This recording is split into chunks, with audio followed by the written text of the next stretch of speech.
ঢাকায় চলচ্চিত্রের ইতিহাসে শক্তিমান এক নায়কের নাম মান্না। তিনি শুধু অভিনেতাই নন, একটা সময় একটা আবেগ এবং একটা প্রজন্মের স্বপ্ন। তিনি ছিলেন দর্শকের চোখের জল, বুকের ভেতরের ক্ষোভ, প্রতিবাদের ভাষা আর ভালোবাসার নায়ক। আজ তার 18তম প্রয়াণ দিবস। দিনটিতে তাকে শ্রদ্ধা ও তাকে ভালোবাসায় স্মরণ করেছে তার অগ্রজ, অনুজ ও ভক্তরা। নতুন করে সামনে এসেছে তার পুরনো কিছু ভিডিও। শাহাদত রিফাতের রিপোর্ট। ভালোবাসা যা দেয় তার চেয়ে অনেক বেশি ন্যায় শরীফ। হায়না, আমাকে তুমি ক্ষমা করে দিও। 1984 সালে নতুন মুখের সন্ধানের মাধ্যমে বাংলা চলচ্চিত্রে আবির্ভাব এক প্রতিবাদী নায়কের। কাজী হায়াতের পাগলি দিয়ে 1985 সালে অভিষেক হলেও 1992 সালে দাঙ্গা সিনেমার মাধ্যমে তিনি নিজেকে চেনান, পান দর্শকপ্রিয়তা। তোর হাতের পিস্তল কবর দিতে হইব। দাঙ্গার পর 1997 সালে তেজি এবং 1999 সালে কে আমার বাবা, আম্মাজান ও লাল বাদশার মতো সুপারহিট সিনেমা দিয়ে ঢালিউডে নিজের একচ্ছত্র আধিপত্য তৈরি করেন এই অভিনেতা। দেশজুড়ে আলোড়ন সৃষ্টি করেন মান্না। শুধু অভিনেতা হিসেবেই নয়, প্রযোজক হিসেবেও তিনি ছিলেন দারুণ সফল। তার প্রযোজনা প্রতিষ্ঠান থেকে লুটতরাজ, স্বামী স্ত্রীর যুদ্ধ ও পিতামাতার আমানতের মতো ব্যবসা সফল সিনেমা মুক্তি পেয়েছে।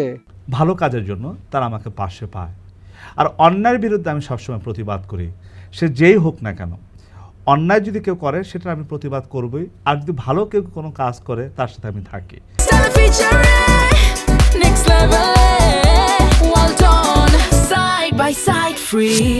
ক্যারিয়ারের তুঙ্গে থাকা অবস্থায় 2008 সালের 17 ফেব্রুয়ারির এই দিনে হৃদরোগে আক্রান্ত হয়ে পৃথিবীর মায়া ত্যাগ করেন বাংলা চলচ্চিত্রের এই কিংবদন্তি। আজ তার 18তম প্রয়াণ দিবস।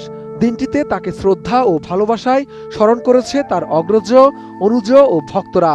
আসবার কালে আসলাম একা, যাইবার কালে যাব একা। আসবার কালে আসলাম একা গানটির কথা ও সুর বেশ পছন্দ ছিল মান্নার।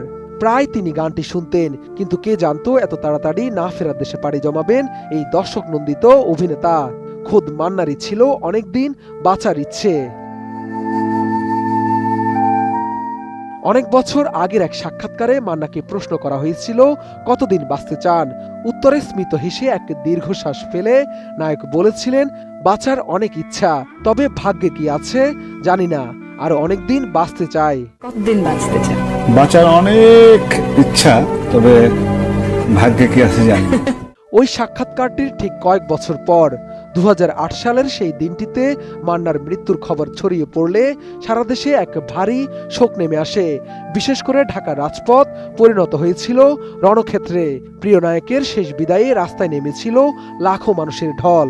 এফডিসি থেকে যখন মান্নার মরদেহবাহী গাড়িটি বের হচ্ছিল, তখন উত্তেজিত জনতাকে সামলাতে পুলিশকে টিয়ার শেল পর্যন্ত নিক্ষেপ করতে হয়।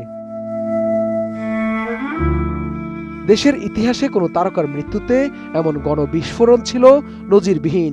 ঠিক কতটা আপন হলে মানুষ সব বাধা উপেক্ষা করে প্রিয় নায়ককে একবার দেখতে চায়, মান্নার বিদায় বেলায় সেটিই প্রমাণ করেছিল। অমর এই নায়কের 18তম প্রয়াণ দিবস উপলক্ষে মান্না ফাউন্ডেশনের উদ্যোগে আজ মিলাদ মাহফিল ও কোরআন খতমের আয়োজন করা হয়েছে। মান্নার সহধর্মিণী ও ফাউন্ডেশনের চেয়ারপারসন শেলি মান্না সংবাদ মাধ্যমে জানিয়েছেন, সারা দেশের মানুষের অকুণ্ঠ ভালোবাসা পেয়েছিলেন মান্না। তার মৃত্যুবার্ষিকীতে সবার কাছে শুধু দোয়া চাইছি। পৃথিবীর কোনো জগৎ যদি থাকে, চলচ্চিত্র জগৎ, এর মতো স্বার্থপর জগৎ পৃথিবীর কোনো জায়গায় নেই। শাহাদাত রিফাত, ATN নিউজ, ঢাকা।